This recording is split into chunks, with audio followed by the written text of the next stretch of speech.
Chers amis téléspectateurs de TVL, bonjour et bienvenue dans Passé Présent, votre émission historique présentée en partenariat avec la revue d'histoire européenne. Le soldat a toujours eu besoin de chanter, manière de conjurer ses peurs, d'entretenir la fraternité d'armes, plus prosaïquement de marcher au pas, de célébrer une victoire ou de pleurer ses camarades morts au combat. Ces chansons, ces musiques ont une histoire. Elles suivent l'évolution des armées, changent en fonction des régimes et sont aussi un outil de communication politique. Nous allons aujourd'hui évoquer la période de l'immédiate après-guerre en compagnie de deux spécialistes, j'ai nommé Thierry Bouzard et Éric Lefebvre, qui viennent de publier aux éditions L'Harmattan les origines maudites des chants militaires.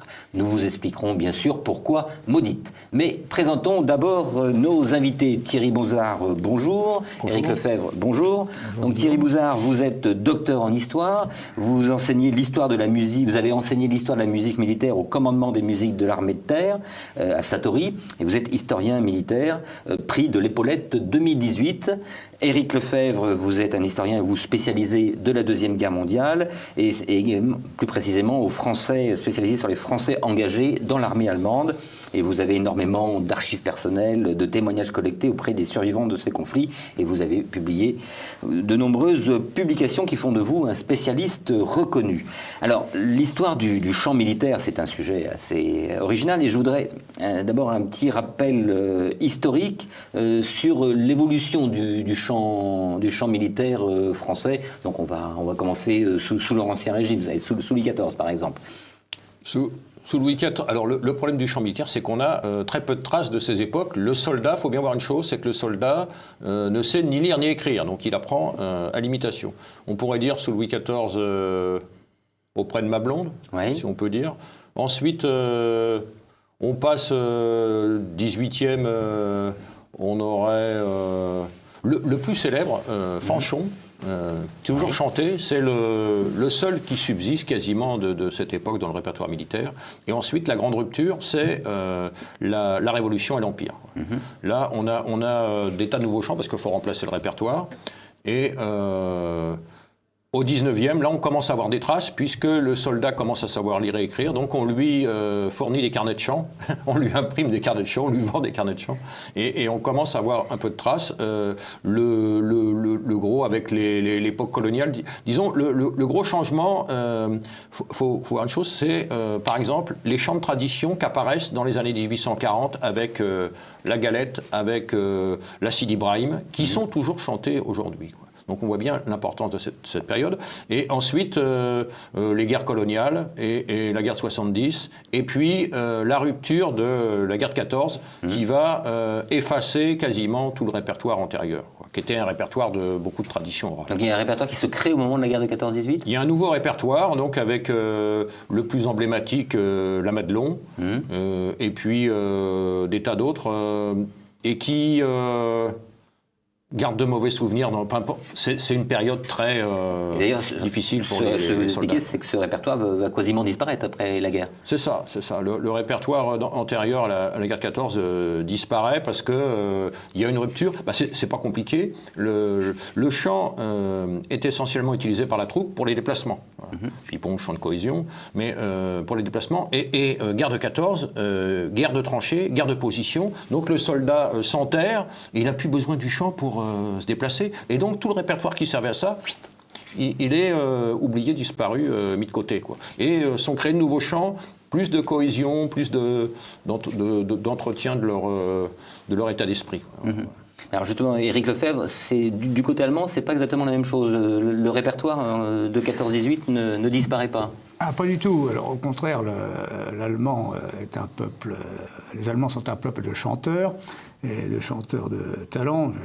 J'ai été témoin de ça à plusieurs reprises. Ce qui fait que ça a pris chez eux une importance très, très marquée. Voilà, beaucoup des chants qui sont chantés pendant le dernier conflit mondial ont une origine assez lointaine. Oui. D'autres ont été créés au XXe siècle. Mais on constate ça en consultant leurs nombreux carnets de chant. Il y a autant de côté français, on les compte sur les doigts des deux mains. Côté allemand, les éditions différentes de carnets de chant, ne serait-ce que dans la période de 33-45, sont extrêmement nombreux. Alors... Et donc ce que vous dites, c'est que, en gros, dans l'armée française, en 14-18, on n'avait pas de carnet de chant, ce que vous expliquez, Thierry, et alors que dans l'armée allemande, là, il y a des traces papier qui font que le répertoire va extrêmement fourni, extrêmement fourni. Et alors, est-ce qu'il y a une grande différence entre les deux armées dans leur rapport avec la musique et avec le chant? C'est certain, c'est certain. Le chant est... Le peuple allemand, disons, est plus musicien, si on peut dire, encore qu'il faille nuancer, mais plus chanteur, quoi. Et donc, ils ont une appétence pour le chant choral. Je pense que ça vient de Luther et du protestantisme, qui fait que leur liturgie s'exprime beaucoup par le chant. Et Luther a beaucoup utilisé le cantique pour diffuser ses convictions, ce qui fait qu'il y a eu une énorme utilisation du chant qui a été amplifiée après l'Empire, à partir de, je dirais, 1813, la bataille des nations, quand les Allemands ont pris conscience de leur identité collective et qu'ont voulu défendre l'identité allemande, parce qu'il y avait de multiples États, et donc c'est à partir de là, dans les années 1840, Printemps des peuples, qu'on voit apparaître la publication du premier recueil de chants d'étudiants, le Commerzbuch, qui est toujours publié aujourd'hui. Il y a une continuité d'édition qui montre bien une continuité d'identité collective et d'un répertoire, quoi, avec les partitions. Dans les répertoires français, il y a moins les partitions. Le soldat connaît moins la musique, connaît l'air. Voilà, il se transmet l'air à l'imitation. L'utilité de la musique et du chant, l'utilisation de la musique et du chant n'est pas la même dans les deux armées. C'est certain. C'est pas la même. Donc, expliquez-nous la différence. La différence. Oui. Par exemple, nous, dans une cérémonie funèbre, on a de la musique, on a la sonnerie aux morts. Bon, c'est plus récent, mais avant on avait un cérémonial. Alors que les Allemands, ils ont un cérémonial aussi, mais ils chantent. Ils ont un chant adapté pour ça, c'est Ich hatte einen Kameraden. Ça fait partie de du cérémonial lui-même, quoi. On n'a pas ça, on n'a pas le chant. Le chant, il vient après, quoi. Le cérémonial, c'est les instruments, quoi, en France. C'est pas la même chose. Et pour défiler, les soldats allemands ont toujours défilé en chantant? Contrairement aux soldats français, c'est... Alors, il y a cette particularité... Vous expliquez qu'en France, c'est plutôt la troupe qui prend l'initiative, alors qu'en Allemagne, c'est le commandement. Donc, je voudrais que vous nous expliquiez... C'est-à-dire qu'il faut faire une différence entre le défilé officiel devant des personnalités, là où il n'est pas question de chanter, oui, et les marches en ordre serré, dans le cadre d'un exercice, où alors là, effectivement, on chante. Non, mais bon, évidemment, on va pas voir sur Unter den Linden, je veux dire, la troupe chanter avec le fusil sur l'épaule, hein, c'est certain. La pratique du chant, le défilé au pas en chantant, c'est emprunté à l'armée allemande au début de la Seconde Guerre mondiale, quoi. C'était pas un usage français, quoi. Et pour des raisons que je ne connais pas, c'est à ce moment-là que ces repris s'appelaient de Tassigny, à l'époque générale, et qui reprend ça dans l'armée française, c'est repris dans les chantiers de jeunesse, et ça commence à se diffuser dans l'armée française, parce que économie de moyens, efficacité, on peut communiquer par le chant, et ça fonctionne. Donc la musique des chants allemands était plus faite pour marcher que la musique des chants français, on peut dire ça? C'est ça. Ah oui, on peut dire, oui, exactement, on peut dire ça. Oui, c'est plus adapté au défilé, au pas cadencé en chantant. Oui, et les sujets évoqués dans les chansons, c'est, j'imagine, souvent les femmes, souvent le pays lointain, et puis également des chansons plus combattantes. Du côté allemand, du côté français, là on a les mêmes... Alors, côté français, je vais laisser la parole à Thierry. Côté allemand, il y a de tout. C'est pas nécessairement c'est même très rarement des chants à connotation patriotique ou guerrière. Vous savez, les célèbres Erika, c'est l'histoire d'une fille. Heidi Heido, c'est un sou et un écu. Voilà, ça n'a pas de... Il n'y a pas de connotation guerrière. Il y en a, mais c'est pas majoritaire, quoi. C'est pas majoritaire. Et quant aux Français, côté français, il y a... C'est un peu le même genre de thématique. Beaucoup de chansons sur les filles. Et puis des chansons, on a aussi des chansons patriotiques apparues après la guerre 70 et apparues sur l'influence du café-concert. C'est le répertoire est né dans le cadre civil, quoi. Et ensuite bascule dans le repris par les soldats, quoi. Je citerai le mauvais exemple du clairon parce que c'est des roulettes qu'il crée, mais il est repris sur les planches, quoi.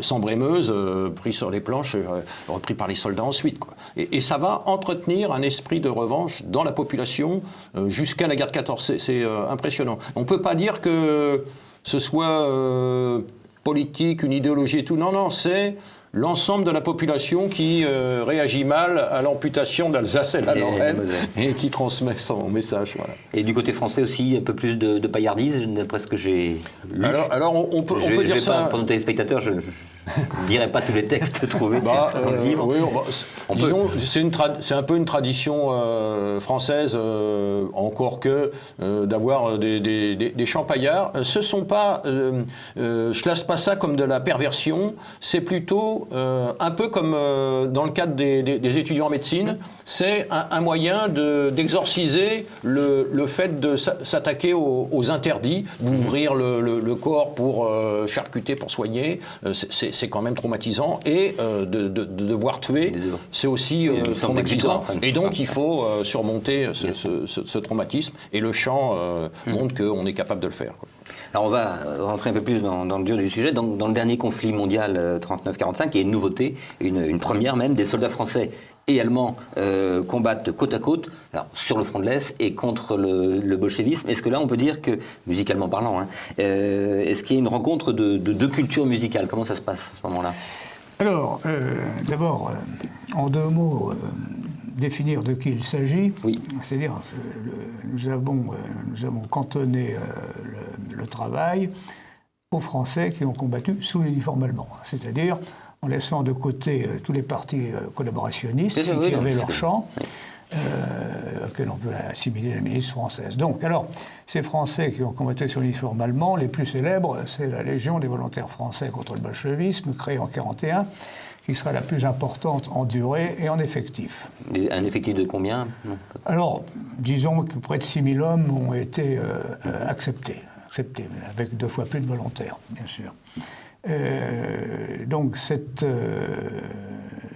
LVF a évolué considérablement en 4 ans, 3 ans plutôt. Au départ, c'est une initiative... je vous dis ça parce que c'est un rapport avec les chants. Au départ, c'est une initiative des partis collaborationnistes où le gouvernement français de l'époque n'intervient pas. En 1942, Laval revient aux affaires et considère qu'il faut que le gouvernement ait un peu la main sur cette histoire où il y a des gens qui ne sont pas nécessairement vichistes, mais qui vont beaucoup plus loin. Donc est créée la Légion tricolore, qui aura son chant.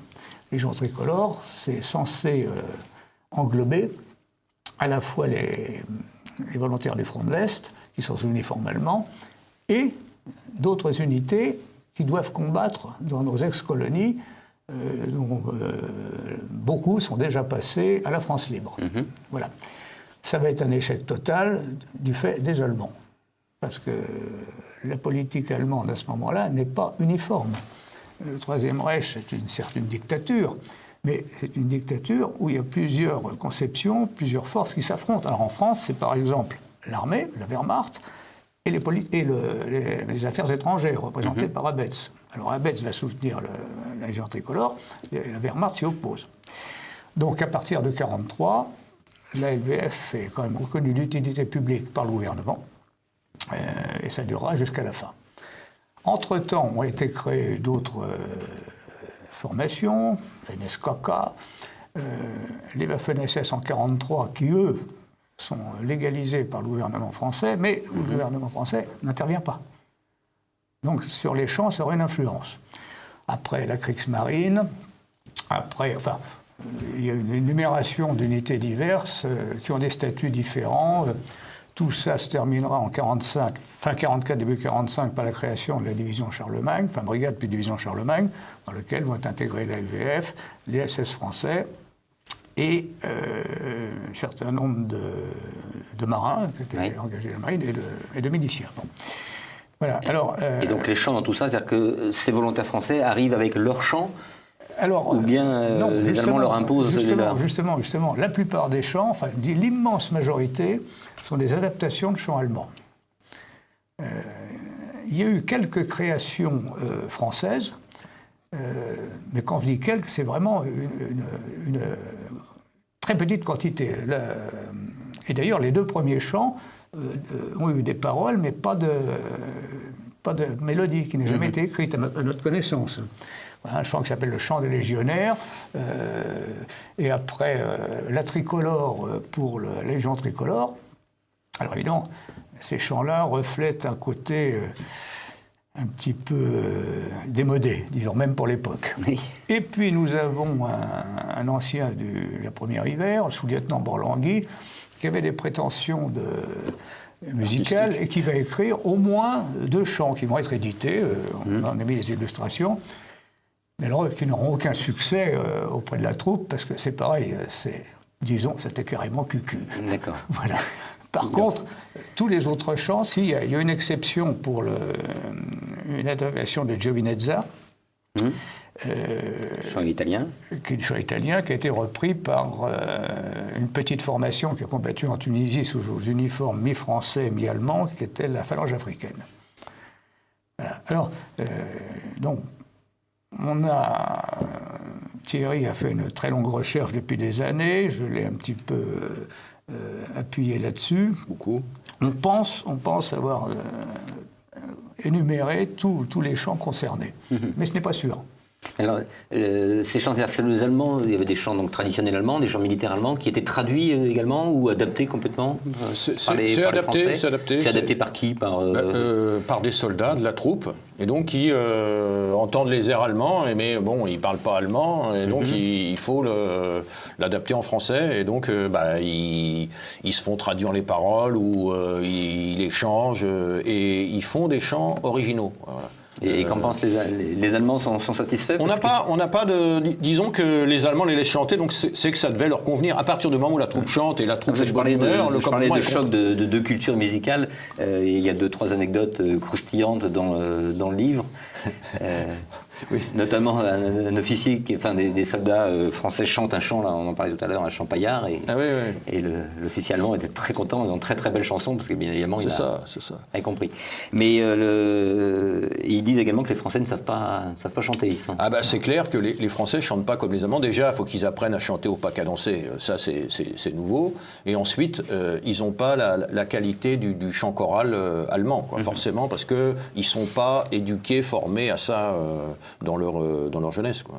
Et c'est pas un constat nouveau, parce que déjà pendant la guerre de 14, le père Doncker, un des fondateurs des mouvements scouts, quand il publie son recueil qui s'appelle Le Montjoint, un recueil de chants pour les scouts, il relate son expérience de prisonnier de guerre. Le père Doncker, grande figure des combattants de la guerre de 14, et il dit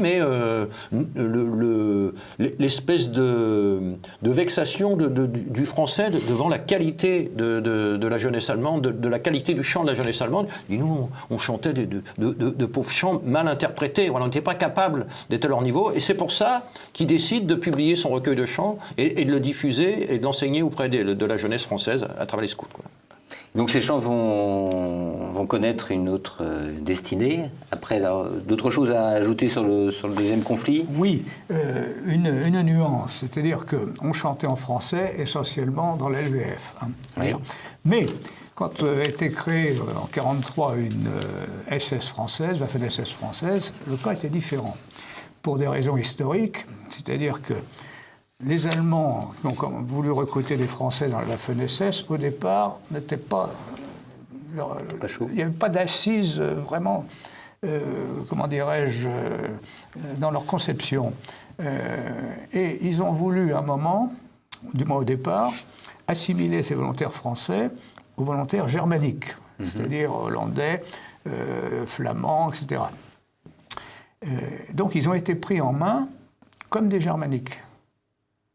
C'est-à-dire avec l'idée future que ces gens-là seraient intégrés au Reich, voilà. Mais les Français ont été recrutés sans aucune... en prenant des Français, quelle que soit leur ethnie, etc. Alors, ce qui fait qu'on les a obligés à chanter en allemand. Alors, ce qui fait que dans la SS française, en 1943-1944, ils devaient chanter en allemand. J'imagine que ça ne devait pas être très brillant. Déjà qu'ils chantaient mal en français, le faire chanter en allemand. C'est que dans la Charlemagne seulement, quand cette grande unité a changé de statut, que des éléments éparses sont venus s'agglomérer, qu'on a à nouveau chanté en français. Voilà. Alors, donc je disais, les chants vont connaître une autre destinée après la guerre. Parce que l'armée française, elle se retrouve engagée tout de suite, dès 45-46 en Indochine. Et là, donc, cette armée est composée, il y a deux grands courants. D'abord, l'armée de la libération, et également la Légion étrangère, qui, elle, va être un formidable creuset, et qui va recevoir donc nombre de ces volontaires français du front de l'Est, et aussi beaucoup d'Allemands. Vous citez tout à l'heure 6-7 000 volontaires français. Les Allemands dans la Légion étrangère en Indochine, c'est combien d'individus? C'est 90 000. Oui, on est tous dans le même... Ouais, c'est absolument énorme. Et sont recrutés, il faut voir les conditions de vie en Allemagne à l'époque. Donc la France, l'armée française a besoin de recruter. Les Français ne sont pas très enthousiastes pour aller en Indochine. Il faut voir une chose à l'époque, c'est que le Parti communiste fait plus de 20... C'est le premier parti de France à l'époque, il fait plus de 28%. Donc il y a une grande quantité, une grande masse de la population qui est hostile à ce conflit. Et ce qui fait que l'armée française, elle ne peut pas recruter. Donc elle va recruter auprès des Allemands en difficulté, situation difficile de l'après-guerre, et donc ils ont un savoir-faire militaire, et c'est des bonnes recrues, et ils sont pris dans l'armée française en masse, dans la Légion essentiellement. Et donc ils chantent. Ils arrivent avec leur chant. Ils arrivent avec leur chant, voilà, c'est clair. Sans compter qu'en Indochine, aussi bien, surtout dans la Légion, accessoirement dans les troupes coloniales comme le Bilhomme, il y avait énormément d'anciens volontaires français du front de l'Est, qui ont aussi apporté et qui sont dans la Légion également. Alors, surtout dans la Légion, parce que j'ai fait une approche par effectif, ils étaient essentiellement dans la Légion, et je veux dire au 3e étranger, je ne sais pas pourquoi, il y a peut-être une raison, mais j'en ai rencontré d'ailleurs, et ils ont apporté leur chant à ce moment-là, c'est certain aussi. Alors, ces volontaires français arrivent avec leurs chants qui sont des chants allemands traduits et adaptés, c'est ça, et les Allemands, eux, arrivent avec leurs chants tout en allemand. Donc comment ça se passe au niveau, alors, est-ce qu'au niveau du commandement, on essaie de gérer ça, ou pas du tout? Le commandement, lui, ce qu'il veut, c'est des gars qui se battent, qui soient efficaces sur le front. Le reste, c'est moins grave. Ils s'en fichent pas. Non, ils s'en fichent pas parce que y a quand même une question d'image de marque de l'armée. Et donc, tant que c'est dans les en Indochine, parmi les Viet et tout, ça pose pas de problème. Mais quand ils reviennent en métropole ou quand ils sont confrontés aux médias, il faut quand même donner une image de marque. C'est pas l'armée allemande qui se bat, c'est l'armée française. Et donc, ils sont demandeurs d'adaptation pour éviter de les faire chanter en allemand. On garde les airs. On garde les airs et on prend les paroles et on les adapte. C'est-à-dire qu'au lieu de chanter la version Front de l'Est contre les Rouges, on va mettre contre les Viettes. C'est une petite adaptation, change un mot et ça passe. On n'a pas à se casser la tête pour modifier le reste. Et l'ensemble du chant convient, quoi.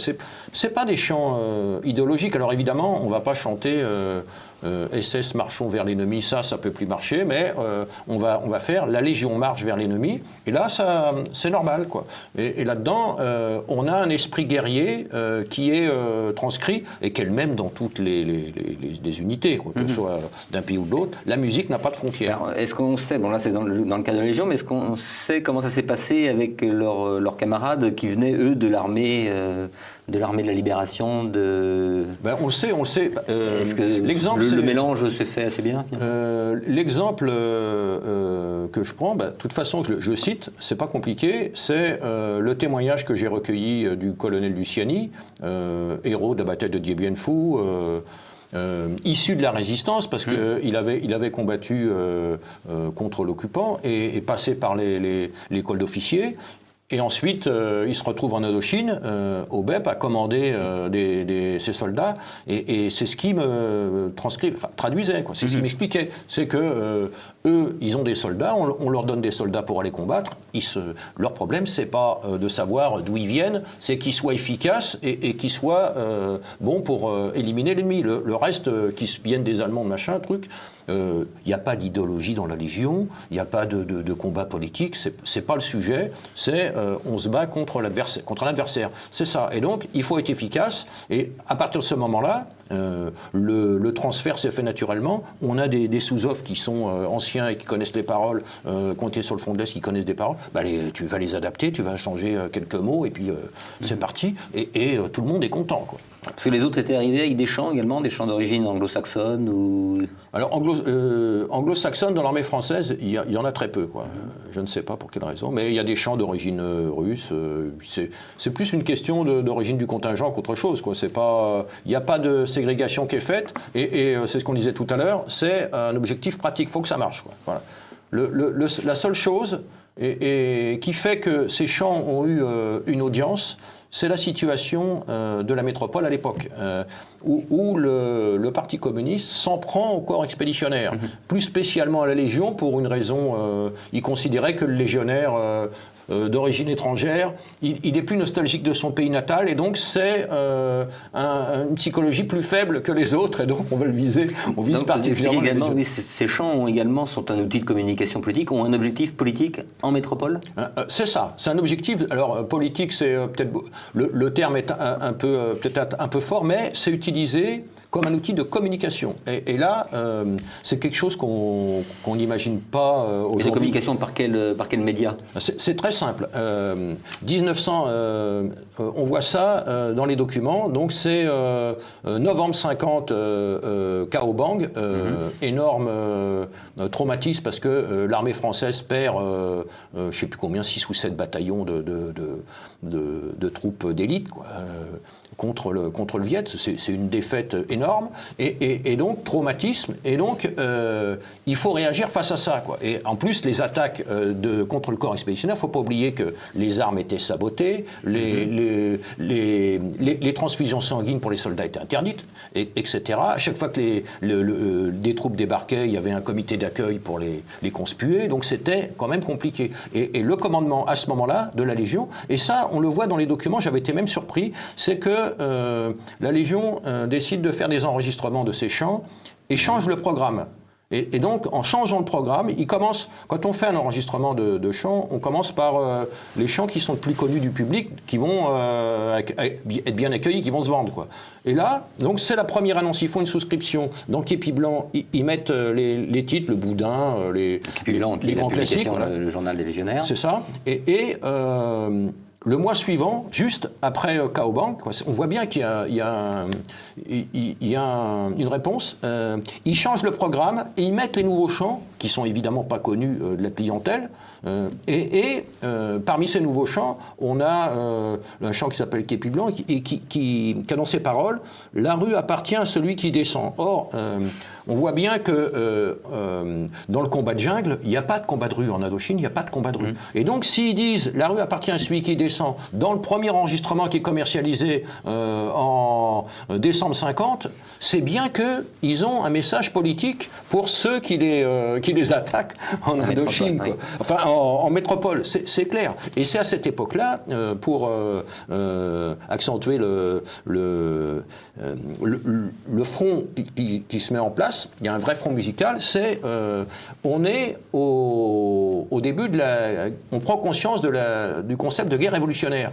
Ça n'existait pas avant, c'est-à-dire qu'il y a un front intérieur qui s'est créé et qui vise à combattre ceux qui sont partis se battent pour le pays là-bas et qui font alliés avec, c'est les alliés de l'URSS, Parti communiste allié de l'URSS, et donc qui créent un front intérieur et qui combattent aussi bien en métropole qu'en envoyant des commissaires politiques aider les Viettes, comme l'exemple caractéristique, c'est Boudarel, voilà.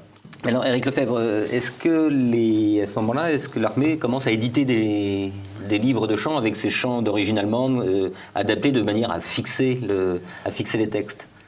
Vous voulez dire pour l'armée française? Oui, pour l'armée française. Oui, bien sûr. En voici deux exemples. Alors, je vais les montrer à la caméra. Donc ça, c'est Chante Légion. 1951. 1951. C'est le premier, je pense. C'est le premier, ouais, oui. c'est ça. Et alors c'est l'aumônier de la. C'est un aumônier qui publie ça, c'est l'aumônier de la Légion à l'époque. Et donc là, l'origine allemande, quel est le pourcentage d'origine allemande je vous donnerai pas de chiffres, mais on a tous les chants nouveaux qui sont dedans. Il n'y a pas de. Il n'y a pas de sélection. Manifestement, l'aumônier, il a pris ce que la troupe chantait, quoi. Voilà. Il a pas, et c'est pas une édition. Imprimerie Sainte-Thérèse à Hanoï. C'est ça. C'est pas une édition officielle dans le sens, c'est pas la Légion qui publie. C'est pas le carnet de chant de l'armée française. C'est l'aumônerie catholique au Tonkin. Est-ce que l'armée française, est-ce que le commandement va tenter de fixer les textes? Bien sûr, bien sûr. Après, alors c'est à la fin de la guerre d'Algérie, le premier carnet de chant officiel de la Légion, 59. Donc c'est avec les chants qui sont passés, qui ont été enregistrés et qui sont rentrés dans le répertoire. Il n'y a pas de problème particulier. Il y en a même, on a Westerwald en allemand. Bon, ça pose pas de problème aucun à l'époque. Hein. Il ne faut pas oublier aussi qu'avant la dernière guerre, il y avait déjà énormément d'Allemands dans la Légion qui chantaient déjà des chants allemands. Bien sûr, bien sûr. On n'a pas précisé jusqu'à Oui, bien sûr, bien sûr. Mais c'est pas d'hier que les échanges se font. Le meilleur exemple, c'est le modèle d'armée, de fantassins européens, c'est les Suisses. Les Suisses, ils chantent en 3 langues. Et leurs carnets de chants sont en 3 langues. Et ils ont été ceux qui ont servi de formateurs à tous les fantassins européens. Et puis ils ont été mercenaires, ils ont servi toutes les armées d'Europe, quoi. Voilà. Donc les échanges, ils sont pas d'hier. Alors je voudrais parler, on ne va pas passer en revue toutes les chansons, mais je voudrais quand même qu'on fasse un petit focus sur quelques-unes. Alors déjà, il y a les chansons qui parlent des femmes, donc il y a Monica, il y a Véronica, peut-être certainement d'autres. Et puis la plus connue, c'est Lily Marlène. Ah là, celle-là... qui, elle, connaît, là, c'est un tube. Ah, oui, c'est... Vous pouvez nous raconter l'histoire de cette... En 2 mots En 3. Parole créée pendant la guerre de 14, donc ouais. Le soldat qui se souvient d'une femme sous la lanterne, voilà, et mis en musique en 38 par un grand compositeur, un grand musicien. Dont le nom vous échappe. Et qui a enregistré à l'époque par Len Anderson, qui n'a pas un grand succès pour enregistrer, voilà, mais parmi tout ce qu'il y avait à l'époque. Et puis, pendant la guerre... Alors, en 1941, c'est l'émetteur allemand de Belgrade, qui vient d'être conquise par les troupes allemandes, qui anime une émission pour la troupe. Et il manque de matière, de disques. Donc il envoie à Vienne un Sonderführer qui ramène une caisse pleine de vieux disques, enfin de vieux, pas si vieux que ça d'ailleurs, et il en prend un qui était donc la chanson d'une sentinelle, enfin je veux dire d'un factionnaire. Oui. Je ne sais plus comment c'était, un Posten. Et il le passe. Et c'est un succès fantastique, d'un seul coup. Ce qui fait que ça va revenir. Et après, ça aura un tel succès que même les troupes britanniques... Oui, voilà, c'est ce qu'on explique, c'est que cette chanson, elle, même en période de guerre, se répand parmi toutes les troupes... La musique n'a pas de frontières. La mélodie plaît, et puis c'est pas une chanson aux paroles idéologiques. Non, pas du tout, c'est la solitude du soldat. Voilà, c'est ça. Alors, il y a eu donc une version française, changée par Suzy Solidor, et il y a eu des versions écrites par des légionnaires, enfin moins une, Je ne sais pas si elle a eu au sein de la troupe autant de succès que dans le monde civil, parce que Lili Marlène, c'est surtout connu en France, mais pas nécessairement dans les formations germano-françaises. Mais ça en fait partie quand même. Quoi. Et elle est toujours chantée parce que vous citez jusque dans l'armée, même dans l'armée américaine. Ah oui, ça s'est repris. Au moment de la Marlène guerre du Dietrich, Vietnam. on l'a repris. Ouais. C'est un succès planétaire. Quoi. C'est un des titres les plus connus du répertoire mondial. Quoi. Oui, ça a quand même été reprise par une chanteuse punk allemande qui s'appelait Nina Hagen, qui en a fait une reprise. Donc voilà, donc ça, je voulais parler de Lili Marlène. Sinon, au niveau chanson, là, je vais dire plus guerrière, pour vous, quelle est la plus emblématique qui soit passée d'un répertoire à l'autre? Parliez de la Légion Marche, parliez contre les Viettes. La plus populaire dans les unités que nous avons citées était incontestablement Monica. Oui. Je ne sais pas, est-ce que c'était chez les Allemands le chant des correspondants de guerre? Il y a une version française. Je ne sais pas. Après Véronica un petit peu. On peut aller sur des chansons plus guerrières, plus martiales. Alors, guerrière plus martiale, il y avait La rue appartient, bien sûr, il y a Les Noirs Soldats, mais qui, je crois, sont plus tardifs. Et qui ont débordé le cadre de la LVF ou de la FNSS, par exemple, chanter beaucoup dans la milice. Ça correspondait plus. La rue appartient à celui qui descend, la rue appartient au drapeau de nos corps francs. Voilà. Après, le dernier chant, le plus martial, le plus engagé politiquement, c'est ce qu'on appelle le chant du diable, mais qui est très tardif, qui date de la Charlemagne. Donc il n'a pas pu être chanté avant. Et qui est devenu dans l'armée française? Le chant du deuxième rep, si je La Légion Marche. La Légion Marche, voilà. Alors, est-ce qu'on a dépassé le cadre de la Légion également? C'est-à-dire, est-ce que d'autres troupes, je pense aux parachutistes, d'autres régiments d'infanterie de marine, est-ce qu'il y a eu d'autres... C'est-à-dire que la Légion, on a quand même un rythme de marche un peu particulier, plus lent. C'est-à-dire que la Légion aussi sert un peu de modèle et va faire école, quoi. Et puis on va s'apercevoir que les chants, les mélodies allemandes, ça marche bien aussi. Et donc les paras, ils vont reprendre des airs, mais reprendre des airs pour adapter les paroles dessus. Ils vont adapter leurs paroles. Pendant la guerre d'Algérie, oui. Alors, guerre d'Algérie, on a... on n'est plus vraiment sur la lancée de la guerre d'Algérie. On n'a pas traité le sujet parce que sinon c'était un... Mais alors, donc là, on a vraiment, avec la guerre d'Algérie, un changement radical dans le répertoire musical de l'armée française. C'est ça. Ah oui, c'est net. C'est tout à fait net. Ah oui, il y a un virage qui est pris. Ouais. Alors, je disais en introduction tout à l'heure que ces chants avaient connu des destinées particulières. Vous avez fait quand même une découverte assez surprenante. C'est l'utilisation du Horswessellied. Vous nous rappellerez ce qu'est le Horswessellied par le FLN algérien. C'est ça. Ah, ça, on attaque toujours l'armée française qui a des chants nazis. Et on va en parler. Et là, on se retrouve, les Felaga, les Moudjahides, ils ont aussi ils chantent sur les mêmes airs. Et donc... Alors vous avez trouvé ça comment? Plusieurs choses. Déjà, il y a eu un reportage d'Arte en 2010 où un Felaga a été interrogé et il chante, il est en ligne sur YouTube, on peut le retrouver, l'embuscade de Palestro, et on l'entend chanter. Il chante en kabyle, on ne comprend pas les paroles pour un Français évidemment, mais on reconnaît très bien l'air, c'est l'air du Horswessellied.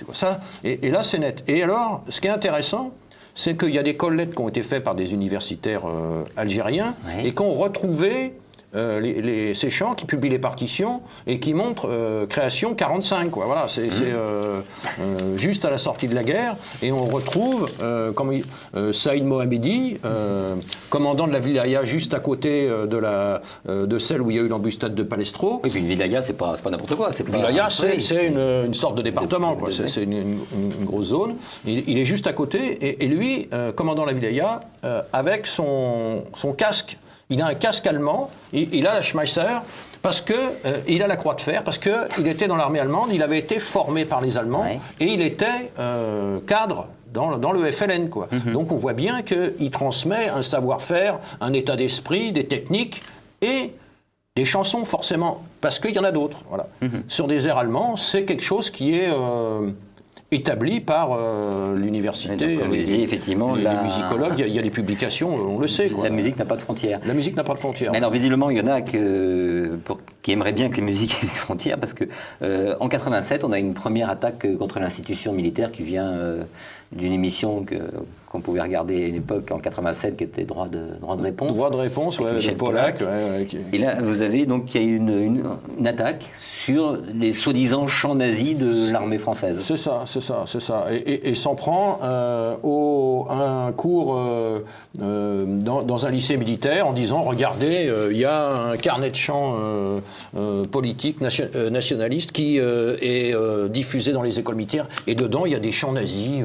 Et il cite le prof c'était un prof d'allemand, il avait fait chanter Westerwald à ses élèves pour leur apprendre l'allemand. Qui est un chant traditionnel. Qui est un chant traditionnel, puis qui est un chant qui a absolument aucun contenu. C'est un chant Westerwald, c'est quand on va se promener dans les forêts de l'Ouest en marchant, c'est un truc anodin, quoi. Voilà. Mais voilà, pour eux c'est un chant nazi. Et va se développer ces campagnes médiatiques périodiquement qu'on voit voir réapparaître jusque encore récemment. Oui, en 2011. Voilà. Et en trouvant des chants nazis dans l'armée française. C'est pour ça que on a voulu exhumer le cadavre, bien vivant d'ailleurs, et montrer que d'où viennent ces chants et qu'il n'y a pas plus, c'est pas plus nazi qu'autre chose, que ça veut rien dire d'attaquer sur l'idéologie. Quelle a été la réaction du commandement à l'époque? Le commandement, il a fait une note de service en interdisant certains chants. Oui. Notamment Lily Marlène, un chant qui date de cette époque, Caméradon, qui est très peu chanté en dehors de la Légion, très peu connu, et visant les oies sauvages, quelques autres chants, sans s'en prendre en réalité au répertoire, le cœur du répertoire légionnaire, parce que à l'époque c'était le chef d'état-major, c'était le général Schmitt, oui. ancien parachutiste, chef de corps parachutiste. Il savait très bien que s'il s'en prenait à ce répertoire-là, il n'y avait plus rien à rester, quoi. Oui. Voilà. Et donc il y touche pas, quoi. Donc on voit bien que le commandement est quand même ennuyé, prend des mesures pour montrer qu'il est intervenu, mais et aujourd'hui donc on continue. Et la troupe ne suit pas. Donc, est-ce qu'on chante toujours autant dans l'armée française maintenant, ou moins qu'avant? On chante toujours. Mais alors ça, c'est un autre sujet. Mais on chante moins bien, quoi. Mais ça, c'est un autre sujet. Mais on chante toujours, et c'est le dernier chant. C'est le dernier chant de métier vivant. Aujourd'hui, 21e siècle, c'est assez extraordinaire, quoi. Transmis à l'imitation. Tous les autres champs de métier ont disparu, qu'on sait bien. Disparu, ouais. Alors vous avez fait un vrai travail de documentaliste, vous avez retrouvé, vous les mettez on en mettra quelques incrustations en écran, donc vous avez retrouvé des vieilles partitions, des vieux carnets de chants qui datent de quelle époque? Les partitions sont essentiellement celles des chants allemands, parce que quant aux chants qui étaient chantés par les Français du front de l'Est, il y a eu à notre connaissance, un seul carnet de chants qui a été imprimé en fin 44-45 et dont on n'a jamais retrouvé trace. Donc, il était malheureusement impossible de le reproduire. Et ça vient des carnets de chants. Donc vous les reproduisez quasiment en l'état, mais elles sont parfaitement c'est ça. L'objectif, exploitables. C'était de fournir la transcription des chants tels qu'ils étaient diffusés à l'époque, parce que si on passe sur des partitions, par exemple dans le carnet de chants de la Légion plus tard, c'est pas... Alors on reconnaît l'air, mais c'est pas forcément la même tonalité, c'est pas forcément le même rythme, et donc on voit bien que l'interprétation est différente, et on a voulu rester dans le jus de ce qu'était l'époque. D'accord, donc si je sais lire ça, si je prends mon piano ou ma guitare, ça marche. Là, je tombe sur le chant des réprouvés, mais qui date de 1936. Marche rude, qu'est-ce que ça veut dire, marche rude? C'est ce qu'on appelle dans l'armée française, c'est le bataillonnaire, quoi. D'accord. C'est passé sous ce nom-là, et ça, c'est la partition d'origine. Voilà. Très bien. Et il y a des partitions quasiment introuvables, parce que même en passant par le canal professionnel des musiciens chefs de musique, en Allemagne, il y a un répertoire interdit, on n'a pas le droit d'y accéder, quoi. Donc c'est pas possible. Et donc, il faut trouver des collectionneurs. Non, mais c'est un vrai travail d'exhumation d'un patrimoine musical disparu. Un peu sulfureux, mais d'un autre côté, on fait de l'histoire, et si on ne peut pas attaquer ce sujet objectivement, on ne peut plus rien faire, quoi. Donc je renvoie nos lecteurs et nos musiciens donc aux partitions, Les origines maudites des chants militaires, par Thierry Bouzard et Éric Lefebvre, aux éditions L'Harmattan. Messieurs, merci beaucoup. Bon, Merci Guillaume. Chers téléspectateurs, n'oubliez pas, avant de nous quitter, de cliquer sur le pouce levé sous la vidéo, de vous abonner à notre chaîne YouTube. Et maintenant, vous retrouvez Christopher Lannes pour la petite histoire. À bientôt.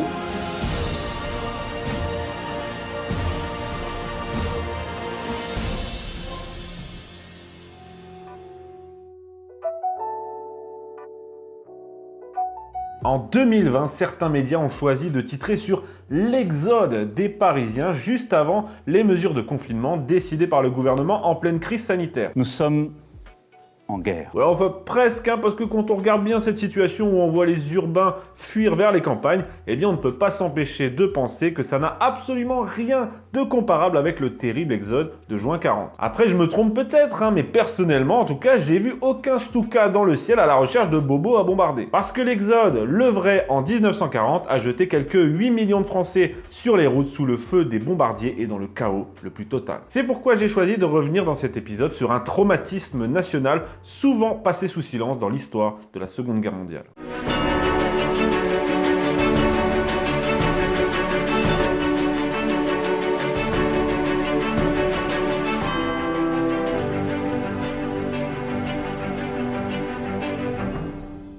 Vous avez tous vu comme moi ces scènes où les Parisiens s'entassent gare Montparnasse alors qu'on est en pleine crise sanitaire, très intelligent, pour fuir vers la province et échapper au confinement urbain. Le tout pour déferler sur nos belles campagnes avec leurs pains sans gluten et se comporter comme des colons du XVIIIe siècle face aux Indiens d'Amérique, mais ça c'est une autre histoire. Enfin tout ça pour dire que cette fuite des bobos prête plus à sourire qu'autre chose. On a d'ailleurs vu défiler dans les différents nurchis sur Facebook pas mal de mèmes assez relevés. Je vais juste vous montrer mes préférés. Vous pouvez mettre pause.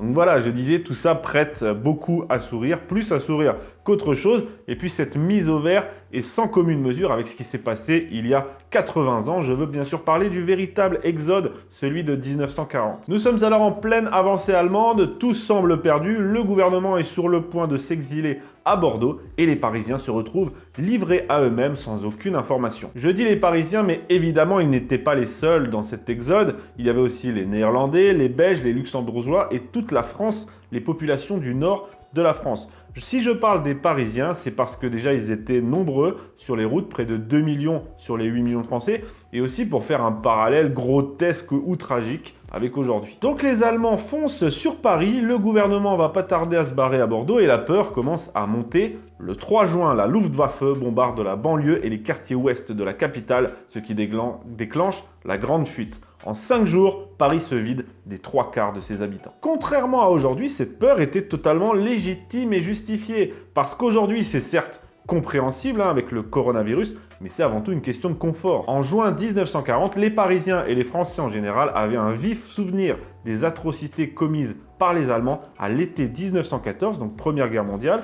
Les villages détruits, les viols, les boucliers humains, les fusillés, les déportés, tout ça est encore dans les mémoires. Enfin, à l'époque, c'était encore dans les mémoires, parce qu'aujourd'hui, apparemment, on veut partager la dissuasion nucléaire avec les Boches. Et comme si ça ne suffisait pas, ces souvenirs de la Première Guerre mondiale, il y avait aussi des exemples plus récents, par exemple le bombardement de Varsovie en 1939, ou encore celui sur Rotterdam le 14 mai 40. Alors forcément, quand les premières bombes commencent à tomber, 2 millions de Parisiens se jettent sur les routes. Les plus riches sont les premiers à partir en voiture, les autres prennent d'assaut les gares, qui sont obligés d'affréter des trains à bestiaux pour évacuer tout le monde, des bagarres éclatent pour avoir les dernières places, le reste, les paysans et les plus pauvres, prennent la route à pied dans le chaos le plus total. et sans savoir où aller. Aujourd'hui, c'est simple, les paysans et les classes populaires, les vrais, à Paris, il n'y en a plus. Comme ça, c'est réglé et ça fait une autre différence avec l'époque. Enfin voilà, en ce mois de juin 1940, Paris et la France inondent les routes. Mais n'allez pas vous imaginer une petite randonnée tranquille. On l'a oublié aujourd'hui, on l'a sorti de nos mémoires, de notre inconscient national, mais c'était épouvantable. Sur les routes, c'est le chaos, la panique, la peur. Et à cela venait s'ajouter la faim, la soif et surtout les bombardements de la Luftwaffe. Madame Jouclard, dans la Creuse, nous décrit ces scènes horribles. Je cite: « Il y avait les avions qui passaient, les gens étaient obligés de se coucher dans les fossés ou de se cacher dans les bois. Un petit garçon qui avait vu sa mère tuée était accouru pour savoir ce qu'elle avait et s'était fait tuer en se penchant sur elle. Ce convoi désespéré et muet croise aussi des soldats en déroute, ce qui vient rajouter à l'anxiété générale, au sentiment que tout est perdu. On avance en moyenne de 5 km par jour dans un gigantesque embouteillage, le tout sous les bombes, sans savoir où aller, et, je ne l'ai pas précisé, sous la canicule. Jean Lamberty, dans ses mémoires d'anciens du STO, nous raconte, je cite: « Hommes, femmes de tous âges, garçonnets, fillettes, avançaient au milieu des voitures dont les moteurs fumaient, saouls de surplace, ou des charrettes tirées par des chevaux, la tête baissée presque à ras de terre, comme s'ils avaient honte de ce qu'on leur faisait faire. Ils poussaient des vélos, des motocyclettes rendues inutiles, des brouettes chargées comme des camions de déménagement, des landaux, où des bébés entassés sans précaution risquaient d'étouffer. Des chariots de toutes sortes, ou des vieillards empotés comme des végétaux, brinque-ballets, les yeux vides, presque éteints, aux côtés d'infirmes pétrifiés de terreur. Le 14 juin, Paris est déclarée ville ouverte pour lui éviter la destruction. Les Allemands font leur entrée dans la capitale, quasi déserte, et au désespoir vient alors s'ajouter la sidération. La France, la meilleure armée du monde, a perdu la guerre en 6 semaines. Paris n'est évidemment pas la seule ville à se vider de ses habitants. Jean Moulin, qui était alors préfet d'Eure-et-Loir, constate la même situation à Chartres. Je cite: « Il ne reste plus que 700 à 800 habitants sur les 23 000 que comptait la ville. Il y a aussi à Lille. Lille n'a plus que 20 000 habitants sur 200 000. Tourcoing n'en a plus que 7 000 sur 82 000. Au total, ce sont 8 à 10 millions de civils qui fuient vers le sud et l'ouest, ce que Jean-Pierre Azéma appellera des exodiens. Ils représentent près du quart de la population française, livrés à eux-mêmes et sans destination précise. Je vous ai dit tout à l'heure que la situation était une tragédie et loin d'être une randonnée. Je vous ai parlé des bombardiers allemands, les Stuka, avec leur bruit terrible qu'on appelle les trompettes de Jéricho. Les Stuka allemands ne se sont pas gênés pour mitrailler les civils à basse altitude, larguer leurs 500 kg de bombes sur des femmes et des enfants, le tout pour un bilan difficile à chiffrer, mais ça se compte en milliers de morts. Je pourrais aussi vous parler des enfants disparus sur les routes, séparés de leur famille et qui ne retrouveront jamais leurs parents. Au total, la Croix-Rouge française estime à 90 000 le nombre de ces enfants perdus de l'Exode. Le 27 juin, la France se retrouve coupée en deux par une ligne de démarcation. Les Allemands vont alors organiser, pour des raisons économiques évidemment, le retour des populations qui ont fui la zone nord. C'est l'exode à rebours qui commence. Les Allemands mettent en place des trains, des aires spécifiques, et à Paris, on peut lire des affiches qui disent « Populations abandonnées, faites confiance aux soldats allemands ». Mais oui, bien sûr. La capitale est désormais ornée de croix gammées et remplie de panneaux indicateurs en français et en allemand. Sur le chemin du retour, c'est un autre spectacle de désolation qui s'offre aux populations de retour d'Exode. Jean Galtier-Boisser, patron du Crapouillot, écrit ces lignes, je cite: « Tout le long de la route, dans les fossés, des tanks calcinés et des autos abandonnées au cours de l'Exode, dont les pillards ont successivement enlevé les roues, le moteur, les portes et les banquettes. » Pour conclure, après vous avoir conté tout ça du mieux que je pouvais, je dirais qu'on ne vienne plus nous parler d'Exode en 2020 pour qualifier très maladroitement ce qui s'apparente davantage à une fuite de bobos citadins mis face à leurs propres contradictions et à leur propre mode de vie. Et aussi, au passage, qu'on ne vienne plus nous parler de guerre, parce que les mots ont un sens. Ils ont un sens au regard de l'histoire, ils ont aussi un sens au regard du droit. Et ça, c'est autre chose. Mais je dis juste ça comme ça. Mais qui dit crise, dit responsable. Et vu la situation actuelle, qui dit guerre, dit aussi tribunal militaire. Voilà.